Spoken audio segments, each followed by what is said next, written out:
चलो देखो अगला टॉपिक। कल हमने अक्षीय स्थिति और निरक्षीय स्थिति खत्म किया था। अगला है दंड चुंबक और धारावाही परिनालिका के बारे में पढ़ना। दंड चुंबक और धारावाही परिनालिका, धारावाही परिनालिका, परिनालिका, परिनालिका। समझो ध्यान से होता क्या है। सबसे पहले दंड चुंबक और धारावाही परिनालिका में समानता जानेंगे, उसके बाद दोनों में अंतर जानेंगे। पहले समानता, किसके किसके बीच समानता? दंड चुंबक, धारावाही, धारावाही परिनालिका, परिनालिका, परिनालिका।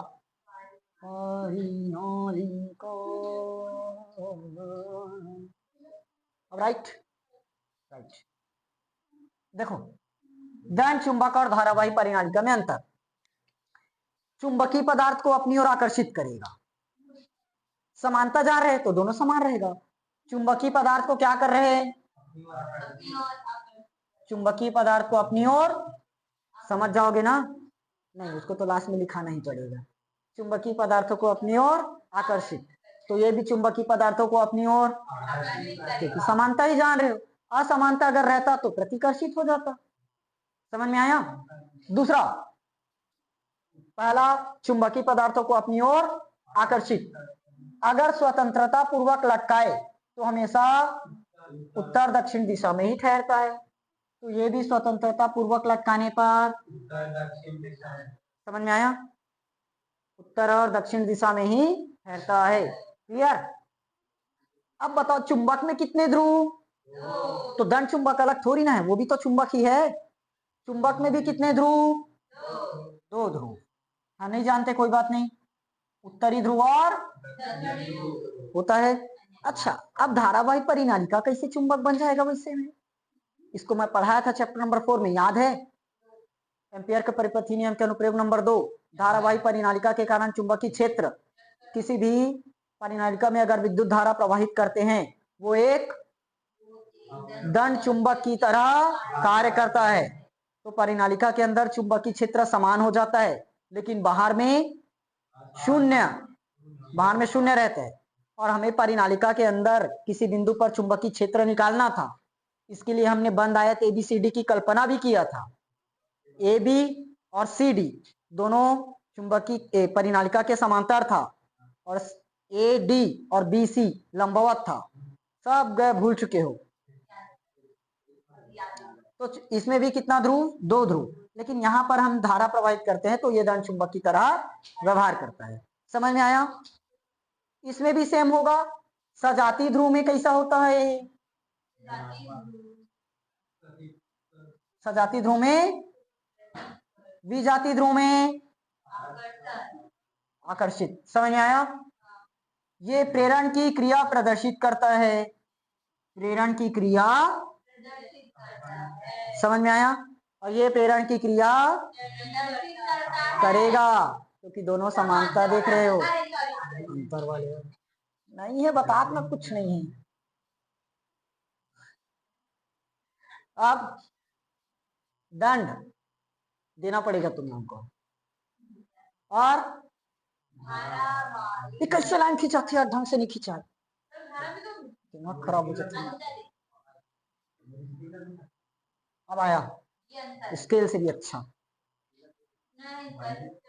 धारावाही परिनालिका, हाँ अंतर, डिफरेंस। असमानता बोल सकते हो सीधा, असमानता, असमानता। और ये समानता। समानता समझ में आया? चुंबकीय पदार्थ को आकर्षित करेगा, स्वतंत्रता पूर्वक लटकाएंगे, उत्तर दक्षिण दिशा में ठहरेगा। दो ध्रुव रहता है, N और S, मतलब उत्तरी ध्रुव और दक्षिणी ध्रुव। और सजातीय ध्रुव में, विजातीय ध्रुव में, और प्रेरण की क्रिया प्रदर्शित करें। समझ में आया? अब अंतर में आ जाते हैं। पहला अंतर, दंड चुंबक में जो इसके ध्रुव पर है, चुंबक के ध्रुव पर, चुंबक के ध्रुव पर, यानी कि सिरे पर। चुंबक का ध्रुव मतलब सिरा, सिरे पर, चुंबक के सिरे पर। चुंबकत्व का मान क्या रहता है? थोड़ा सा बोलता हूँ, जितना यहाँ पढ़ाया कल 5 मिनट, 5 मिनट ज्यादा नहीं, 5 मिनट रिवाइज करके आया करो। चुंबकत्व का मान अधिक और मध्य में कम। समझ में आया? इसमें परिनालिका में अपोजिट कर दो अब, क्योंकि अंतर पढ़ रहे हैं। सिरे पर कम, मध्य में। समझ में आया? पहला अंतर क्लियर? देखो, इसके सिरे की जो ध्रुवता है, सिरे की मतलब ध्रुव की ध्रुवता, ध्रुव की ध्रुवता क्या होगी? नियत, वो बदलेगा नहीं। नॉर्थ और साउथ, यहाँ पर जो ये नॉर्थ और ये साउथ, उत्तरी ध्रुव और दक्षिणी, इसकी ध्रुवता बदलेगी नहीं, वही का वही। लेकिन इसकी बदल सकते हैं, कैसे? धारा को कम ज्यादा कर दो, बदल जाएगा। समझ में आया कि नहीं आया? क्योंकि इसमें धारा प्रवाहित करते हैं तभी दंड चुंबक की तरह व्यवहार करता है, तो दंड चुंबक का पूरा गुण इसमें आ जाता है। ठीक, तीसरा पॉइंट बताओ ना। इसका चुंबकत्व, तुम लोग शांत रहा करो, कुछ मत बोला करो। चुंबकत्व स्थायी होता है। इसका चुंबकत्व कैसे होगा? स्थायी होगा, क्योंकि ये पहले से दंड चुंबक है। लेकिन ये क्या होगा? स्थायी नहीं रहता, स्थायी नहीं होगा। क्यों? क्योंकि धारा प्रवाहित कर रहे हो तभी दंड चुंबक बन रहा है। हमने धारा प्रवाह रोक दिया तो चुंबक बनना बंद हो जाएगा। समझ में आया? धारा प्रवाहित करते हैं तो क्या होता है? वो परिनालिका जो है दंड चुंबक की तरह व्यवहार करता है। लेकिन धारा प्रवाह बंद कर दें तो दंड चुंबक की तरह व्यवहार कर पाएगा क्या? नहीं होगा। समझ में आया कि नहीं आया तीनों टॉपिक? पहला, चुंबक के सिरे पर ध्रुव चुंबकत्व का मान क्या होगा? अधिक और बीच में कम, इसके अपोजिट कर देंगे इसमें। उसके बाद इसके सिरे की ध्रुवता नियत होगी, बदलेगी नहीं। इसका चुंबकत्व स्थायी होता है, लेकिन इसका चुंबकत्व स्थायी नहीं। और कारण समझा दिया क्यों।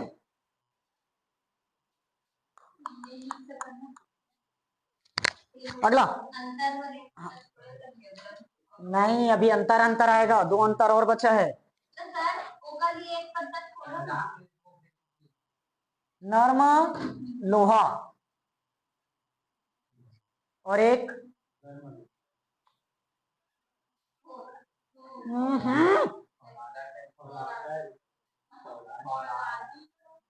फौलाद लोहा।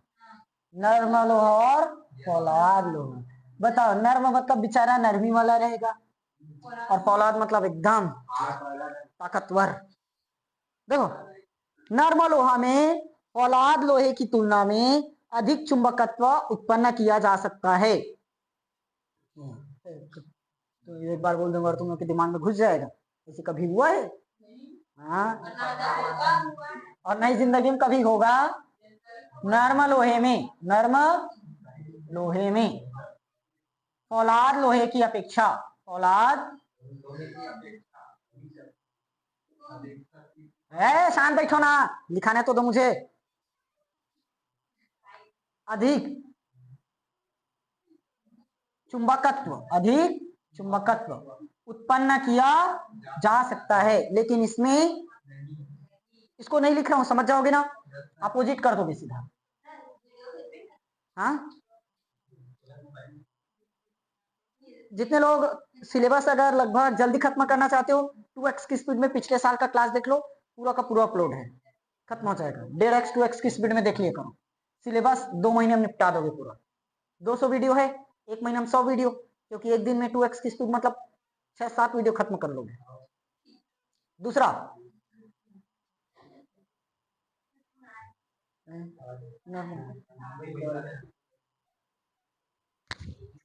अरे यार, ये तो चार्जिंग गया। देखो, दूसरा पॉइंट, इसका धारणशीलता क्या होगी? ये अपने चुंबकत्व को, अपने चुंबकत्व, अपने चुंबकत्व को अधिक देर तक बनाए नहीं रख सकता, अधिक देर तक बनाए नहीं रख सकता। देखो ये अपने चुंबकत्व को ज्यादा देर तक बनाए नहीं रख सकता, मतलब इसकी धारणशीलता क्या होनी चाहिए, धारणशीलता क्या होगी, कम। अब धारणशीलता कम है इसीलिए इससे स्थायी चुंबक नहीं बनाया जा सकता। समझ में आया? इसका चुंबकन और विचुंबकन दोनों ही, चुंबकन और विचुंबकन दोनों ही आसान है, सरलता से हो जाता है। समझ में आया कि नहीं आया? नर्म लोहा फौलाद लोहे की अपेक्षा अधिक चुंबकत्व उत्पन्न करता है, उसके बाद अपने चुंबकत्व को ज्यादा देर तक बनाए नहीं रख पाता, खो देगा, इसीलिए तो इसकी धारणशीलता क्या है, कम है, क्योंकि ज्यादा देर तक बनाए नहीं रख पा रहा है। इससे स्थायी चुंबक बन पाएगा क्या, नहीं बन पाएगा। इसका चुंबकन और विचुंबकन दोनों ही आसान है। समझ में आया? नॉर्मल फौलाद लोहे में अपोजिट कर लो पूरा। अगला स्थायी चुंबक और विद्युत चुंबक। स्थायी चुंबक और विद्युत चुंबक, इसमें भी एक ही तरफ का बताऊंगा, दूसरा तरफ अपोजिट कर लोगे। स्थायी चुंबक और विद्युत चुंबक। पहला चीज, स्थायी चुंबक किससे बनता है, स्टील से। स्थायी चुंबक स्टील से बनाया जा सकता है, लेकिन ये स्टील से बनाया नहीं जा सकता। पहला पॉइंट समझ में आया? स्थायी चुंबक किससे बनाते हैं, और फौलाद लोहा स्टील से नहीं बनाया। चुंबकत्व बताओ, अब ये स्थायी चुंबक है तो इसका चुंबकत्व कैसे रहना चाहिए, चुंबकत्व स्थायी होगा कि नहीं, स्थायी चुंबक है मतलब उसका चुंबकत्व तो स्थायी रहेगा ना, तो इसकी धारणशीलता क्या होनी चाहिए मुझे बताओ। धारणशीलता क्या होगी, अधिक होगी, तभी तो स्थायी चुंबक होगा। धारणशीलता क्या होनी चाहिए, अधिक होती है। समझ में आया? अगर धारणशीलता कम रहता तो वो स्थायी चुंबक रहता क्या, यहाँ देखो इसकी धारणशीलता क्या है, कम, तो स्थायी चुंबक बन पाया नहीं, इससे स्थायी चुंबक नहीं बनाया जा सकता। समझ में आया स्थायी चुंबक?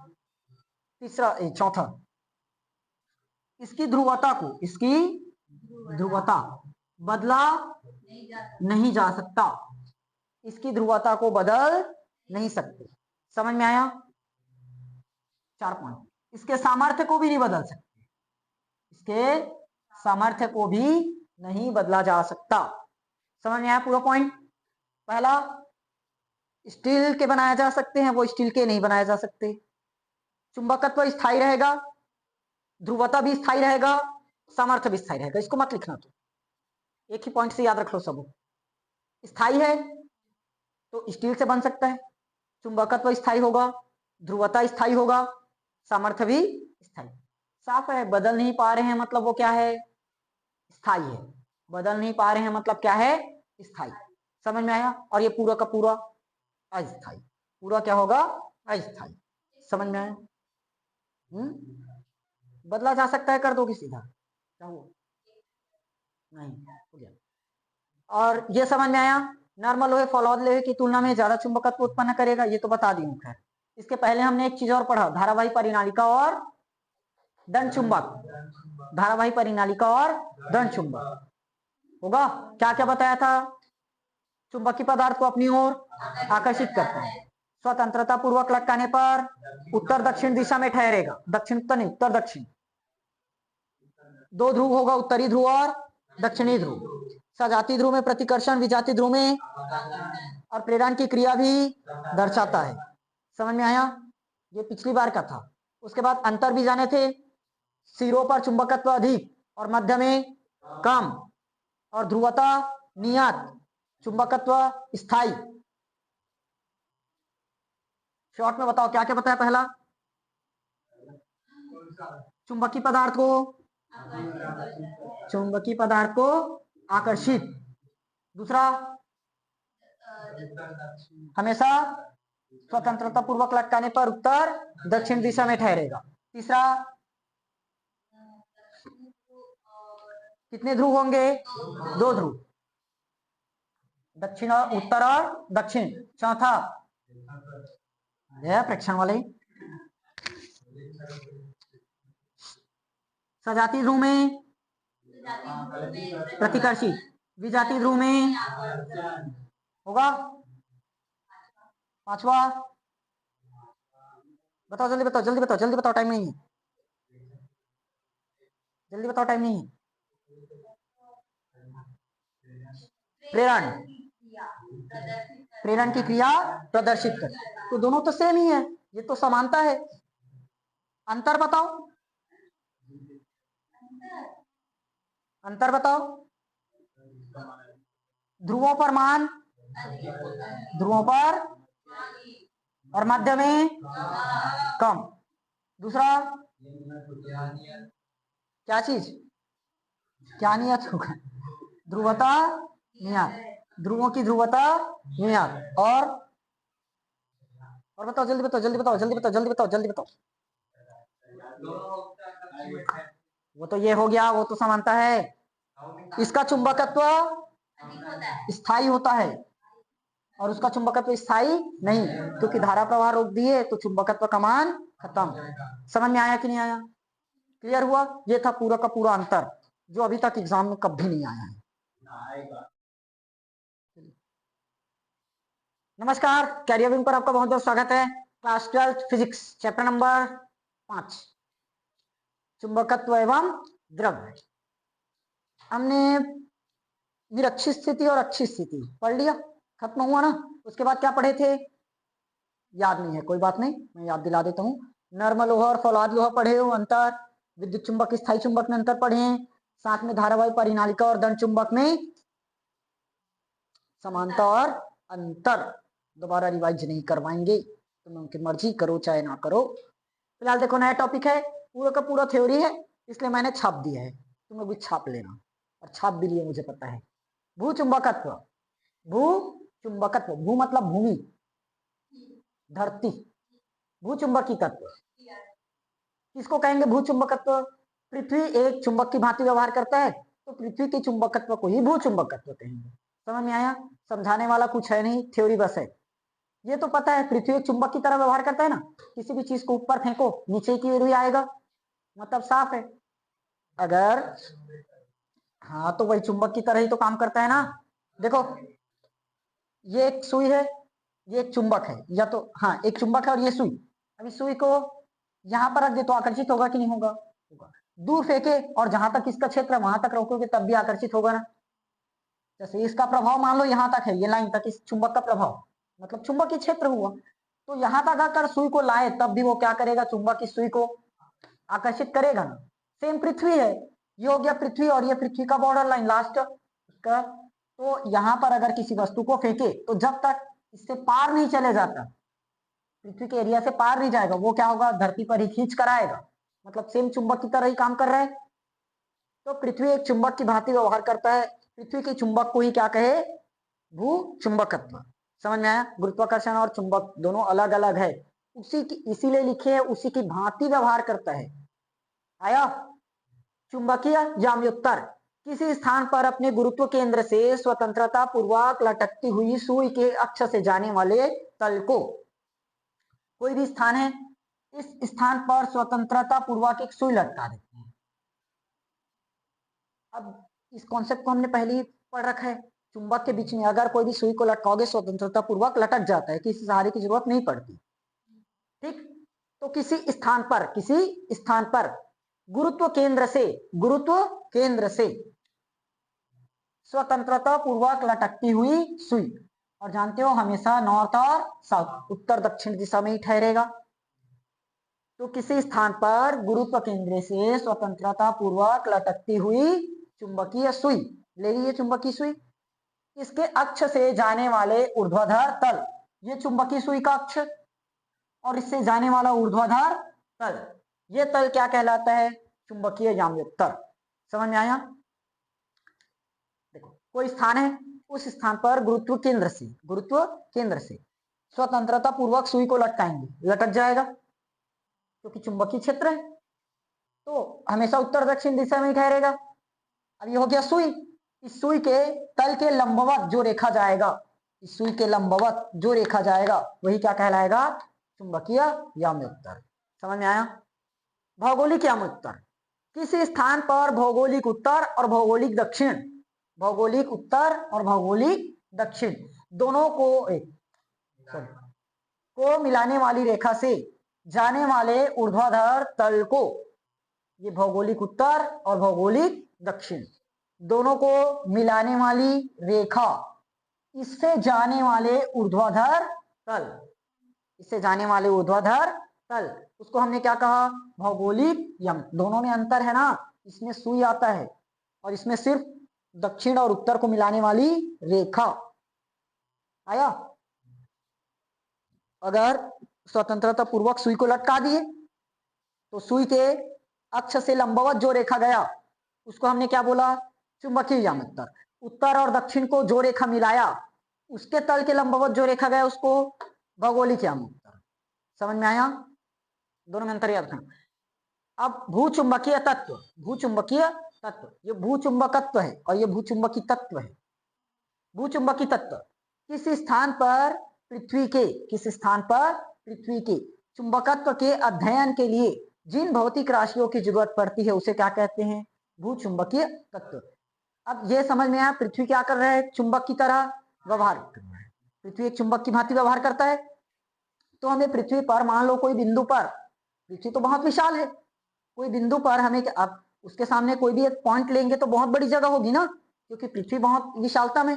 ये अगर एक छोटा सा कर ले रहा हो मतलब वो बहुत जगह हिस्सा घेरेगा, बहुत बड़ा हिस्सा है, छोटा सा हिस्सा भी। समझ में आया? क्योंकि पृथ्वी खुद विशाल है। तो किसी स्थान पर पृथ्वी के चुंबकत्व, किसी स्थान पर, योग्य पृथ्वी, किसी स्थान पर हम क्या कर रहे हैं? पृथ्वी के चुंबकत्व का अध्ययन कर रहे हैं। यहाँ पर चुंबकीय शक्ति किस प्रकार से है, कैसे है, तो उन सब के अध्ययन के लिए जिन राशियों की जरूरत पड़ती है उसको क्या कहते हैं?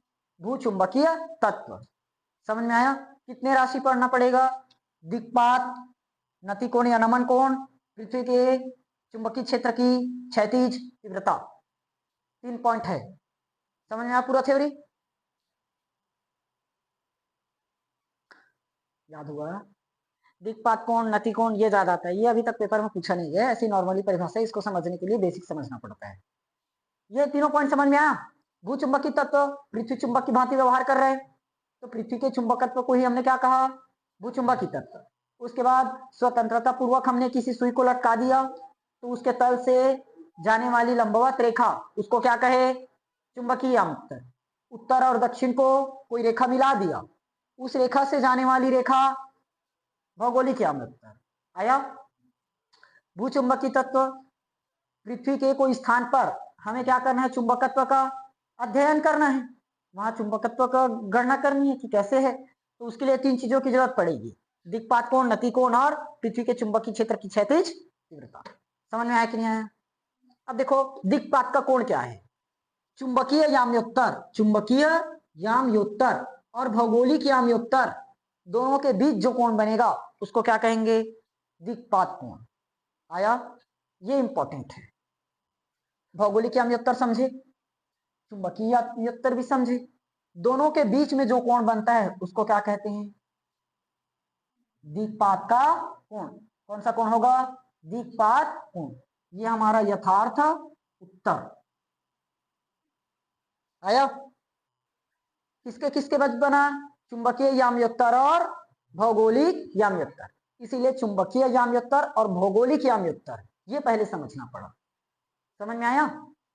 चुंबकीय याम्योत्तर समझ में आया था, कोई भी सुई लटकी हुई है, उसके तल के लंबवत जाने वाली कोई रेखा है, उत्तर और दक्षिण दोनों को मिलाने वाली कोई रेखा है, इसके ऊर्ध्वाधर मतलब लंबवत जाने वाली रेखा भौगोलिक याम्योत्तर। आया?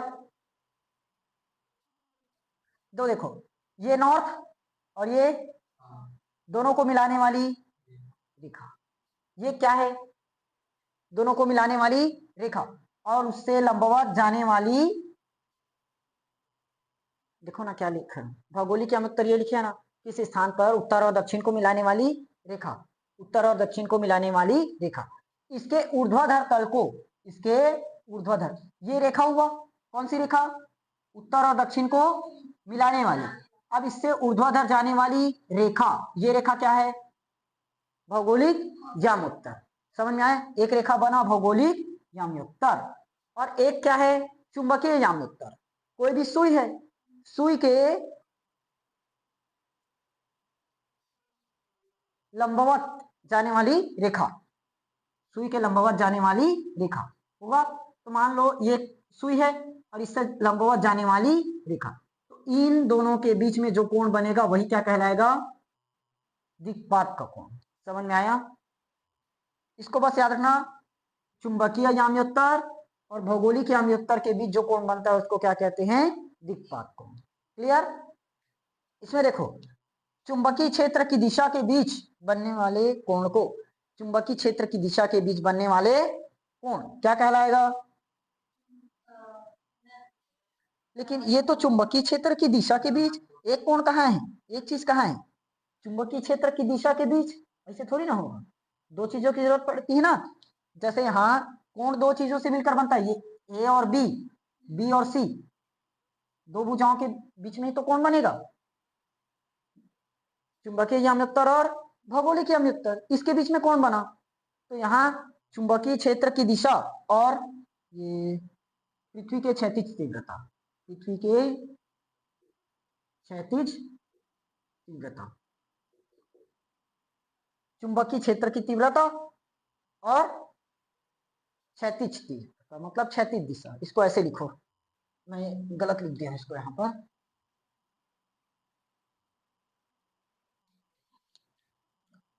चुंबकीय क्षेत्र की दिशा, चुंबकीय क्षेत्र की दिशा और चुंबकीय क्षेत्र की दिशा और क्षैतिज दिशा,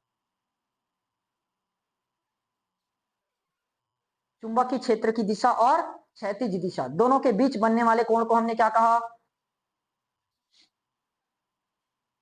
नमन कोण या नति कोण। देखो ये हो गया पृथ्वी के क्षैतिज दिशा, और ये चुंबकीय क्षेत्र क्या होगा, चुंबकीय क्षेत्र, और नॉर्थ और साउथ इन दोनों को ये रेखा मिलाया, तो इनके बीच जो कोण बनेगा वही कोण क्या कहलाएगा, नति कोण या नमन कोण। समझ में आया, चुंबकीय क्षेत्र की दिशा और क्षैतिज दिशा दोनों के बीच बनने वाले कोण को हमने क्या कहा, नमन कोण। क्लियर हुआ।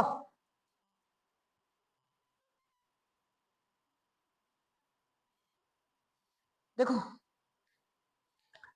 निरक्ष पर नति कोण कितना डिग्री, 0 डिग्री, और ध्रुव पर कितना डिग्री, 90 डिग्री। निरक्ष पर 0 और ध्रुव पर 90, याद रखना उसको। हो गया, निरक्ष, निरक्षी स्थिति पढ़े हो, लंबवत, लंबवत निरक्ष है।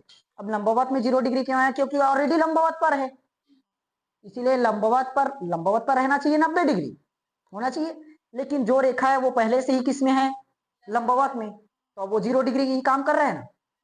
समझ में आया, ये रेखा हुआ, मान लो नॉर्थ और साउथ को मिलाने वाली कोई रेखा, इससे लंबवत जा रहा है, लंबवत मतलब 90 डिग्री, और फिर और लंबवत लोगे इसी पर तो वो कितना डिग्री बन जाएगा, 0 डिग्री बन जाएगा। आया, और अपोजिट कर दो ध्रुव पर, अब कितना डिग्री बनेगा, 90 डिग्री। समझ में आया, दोनों किस्सा कहानी खत्म। क्षैतिज घटक चलो नोट तो कर लिए, एच वी एन थीटा, अरे छोरी क्षमा, एकदम यार ये पूरा पूरा थ्योरी पोर्शन और दिमाग खराब कर चुके हैं। सुनो आगे ज्यादा क्षमा। चलो देखो वापिस बनाएंगे यार चित्र, जूम करके वापिस आया। देखो माना माना माना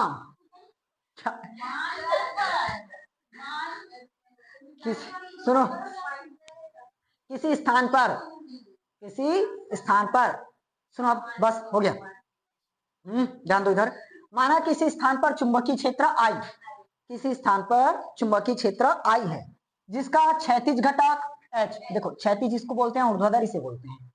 तो माना किसी स्थान पर चुंबकीय क्षेत्र I है जिसका क्षैतिज घटक H है और ऊर्ध्वाधर घटक V है। समझ में आया? किसी स्थान पर चुंबकीय क्षेत्र क्या है? I, उसका क्षैतिज घटक H, ऊर्ध्वाधर घटक V है। समझ में आया? ऊर्ध्वाधर को लंबवत भी लिख सकते हो, वो भी सही है। आया? I क्या है? चुंबकीय क्षेत्र, चुंबकीय क्षेत्र I धारा, हाँ धारा प्रवाहित कर रहे हैं यहाँ। H क्षैतिज घटक, V लंबवत घटक यानी कि ऊर्ध्वाधर घटक। समझ में आया? अब हम मान लेते हैं इस स्थान पर एक चुंबकीय सुई लटकी है। माना इस स्थान पर क्या है? एक चुंबकीय सुई। ठीक, माना इस स्थान पर चुंबकीय सुई NS लटकी हुई है। समझ में आया?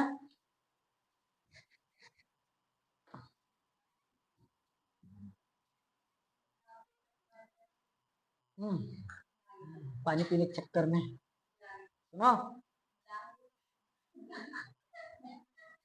देखो हाँ चलो बताता हूँ।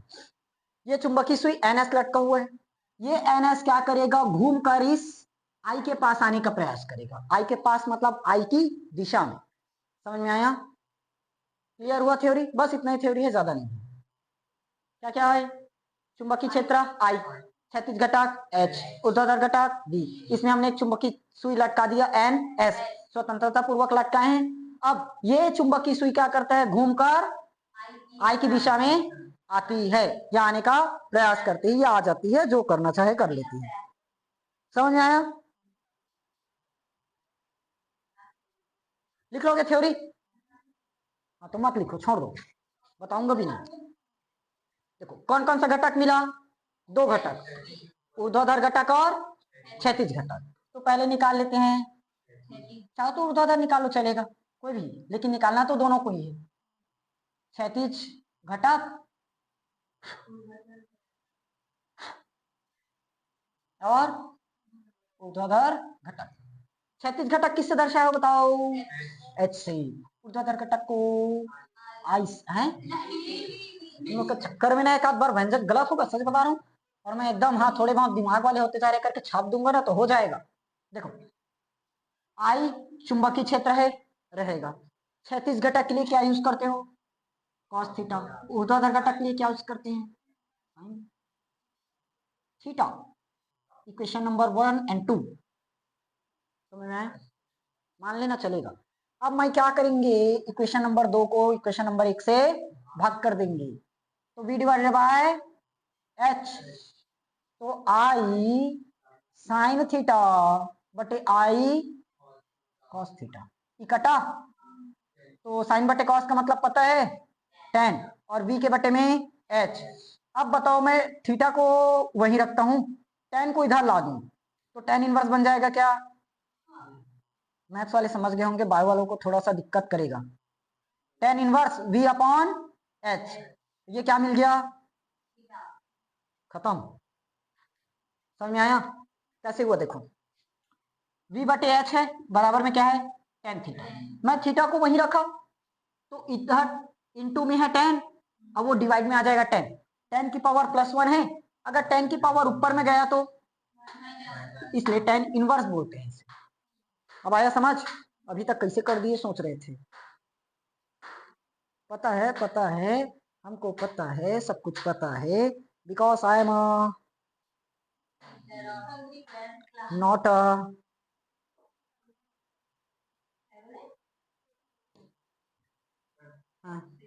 अरे अभी कंप्लीट नहीं हुआ है, यही खत्म हो गया इसलिए मैं रुक गया। आगे बढ़ो। अरे आगे बढ़ो का मतलब समीकरण 1 और 2 का वर्ग कर दो। करने आएगा वर्ग? बचपन में कुछ सीखे हो? हाँ मुझे पता ही था नहीं सीखे हो। अच्छा सुनो ध्यान से, यही एच वी और थीटा में संबंध है। एच वी और थीटा में, अगर एच वी और थीटा में संबंध आ रहा है तो सिर्फ इतना ही बनाओगे, लेकिन अगर एक कदम और आगे पूछ दिए, एच वी और आई में संबंध बोल दिए, तो एक और आगे बढ़ेगा। इक्वेशन पहला का वर्ग प्लस इक्वेशन सेकंड का वर्ग। इक्वेशन 1 में क्या है, h का वर्ग प्लस 2 में v का वर्ग, लेफ्ट लेफ्ट से जोड़ो, राइट राइट से जोड़ो, तो ये मेरा हो जाएगा I square cos square theta plus I square, क्योंकि स्क्वायर कर रहे हो तो पूरे में स्क्वायर होगा ना, इसका स्क्वायर लगाओगे, इसका स्क्वायर लगाओगे तो आई स्क्वायर और कॉस स्क्वायर बन जाएगा, और इसी को मैंने एक ही बार में छाप दिया। समझ में आया? आई स्क्वायर हो जाएगा बाहर साइन स्क्वायर थीटा प्लस, और इसका मान होता है, तो क्या बचा, आई का square, H square plus V square. अगर मैं आई का मान निकालना चाहूं तो मुझे मिलेगा under root H square plus V का स्क्वायर। समझ में आया?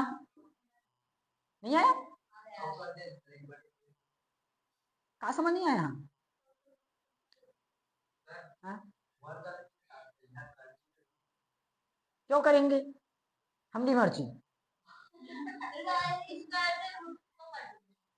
स्क्वायर से रूट कट जाएगा। अरे गजब अकल है।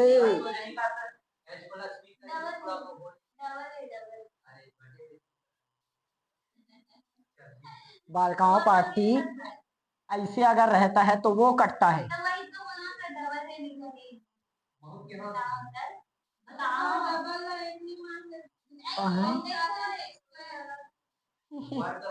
तुम लोग कौन से जमाने का मैथ्स पढ़कर आए हो, समझ में नहीं आता मुझे। तुम लोग तो हमारे द ग्रेट रामानुजन साहब को फेल कर दोगे।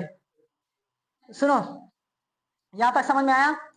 विशेष निकालोगे, विशेष स्थितियां, एक थीटा 0 डिग्री, एक थीटा 90 डिग्री, एक थीटा 45 पर भी निकलेगा। यस, 10 दिया है क्योंकि 10 में सबका मान बनता है 0 1 और इन्फिनाइट। 10 0 का मान, अच्छा यहाँ पर पुट करोगे, सुनो ध्यान से, पहले tan थीटा बराबर मेरे पास क्या है, v बटे, अगर मैं tan 0 रखता हूं तो tan 0 का मान जल्दी बताओ मुझे, 0, तो v बटे h, तो क्या मिला, तो कितना होगा,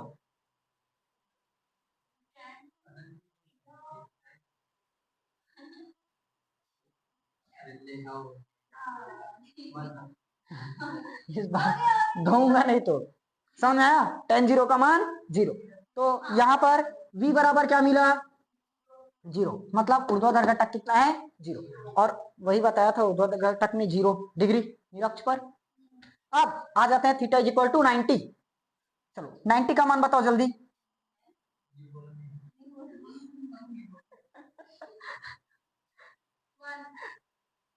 जल्दी बताओ जल्दी बताओ जल्दी बताओ जल्दी बताओ।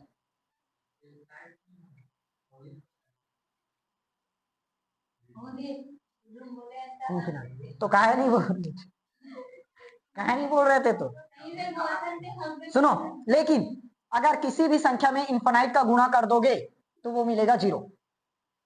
किसी भी संख्या में अगर इन्फिनाइट का गुणा कर देते हैं कितना आता है, 0, कोई भी संख्या है। तो यहाँ पर फिलहाल v बराबर h बराबर ये भी क्या मिल जाएगा, समझ में? यहाँ पर भी v बराबर h बराबर, समझ में आया क्यों है, क्योंकि इन्फिनाइट आ चुका है, इन्फिनाइट का कोई भी संख्या में गुणा करोगे 0 ही मिलेगा। लास्ट बच्चा 45, tan 45 का मान v बटे h, तो यहीं पर है जो h किसके बराबर आया, v के बराबर, यानी कि 45 डिग्री, ना तो अक्ष पर ना निरक्ष पर, दोनों के बराबर बीच आया। तो 45 डिग्री पर ही क्या होगा, h और v बराबर, मतलब लंबवत घटक और ऊर्ध्वाधर घटक क्या रहेंगे, बराबर। समझ में आया? क्लियर? क्लियर, बहुत अच्छी बात है, बहुत अच्छी बात है। दिस इज द पेपर में आए वाले क्वेश्चन 2021।